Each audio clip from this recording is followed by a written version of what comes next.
On June 30, 1908, at 7:17 a.m., a sudden massive explosion occurred in the territory of the Krasnoyarsk region in Siberia, Russia. In the blink of an eye, this explosion flattened 80 million trees within an area of 800 square miles. Even animals living in the forest vanished in an instant. The shockwave generated by the explosion even shattered windows as far as 650 kilometers away. This event is famously known as the Tunguska event. Initially, scientists believed that this large explosion was caused by a meteorite because many witnesses reported seeing a giant fiery ball in the sky before the explosion. However, what puzzled scientists afterward was the lack of impact evidence in the explosion area. Not even any meteorite fragments were found. So the question arises, what caused the Tunguska event? You need to know that the scale of this explosion was immense.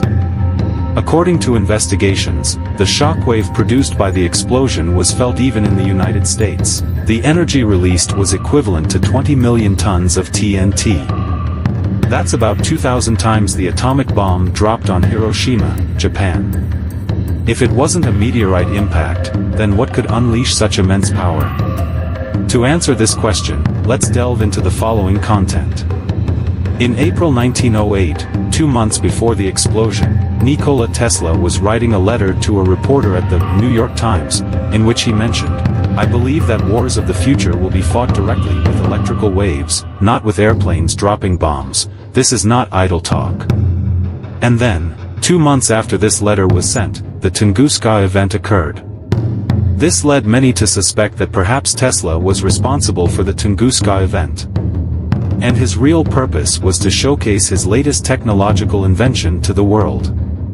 Importantly, this speculation was not entirely baseless. Firstly, the energy produced by the Tunguska explosion was beyond imagination.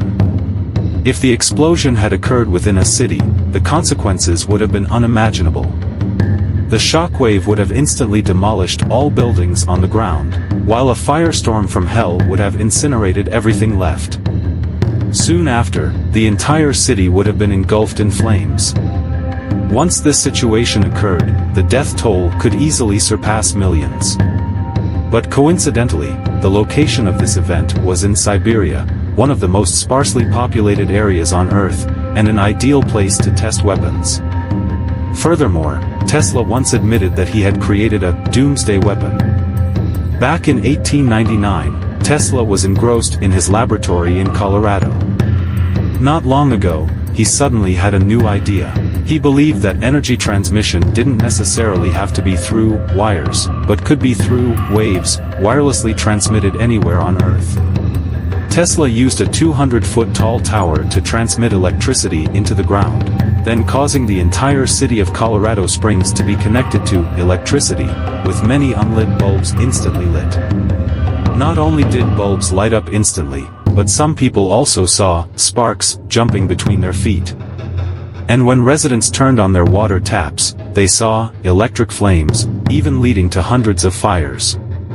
After the 1899 experiment, Tesla went to Long Island to build a giant tower, and his goal this time was to transmit electricity throughout the entire Earth. Now, imagine this. There's a type of weapon that can burn a hole in the atmosphere, from which a large amount of cosmic radiation will freely bombard the Earth's surface, causing this area to be attacked by radiation energy far exceeding the energy released by nuclear bombs. Why did the FBI rush into the hotel where Tesla lived after his death?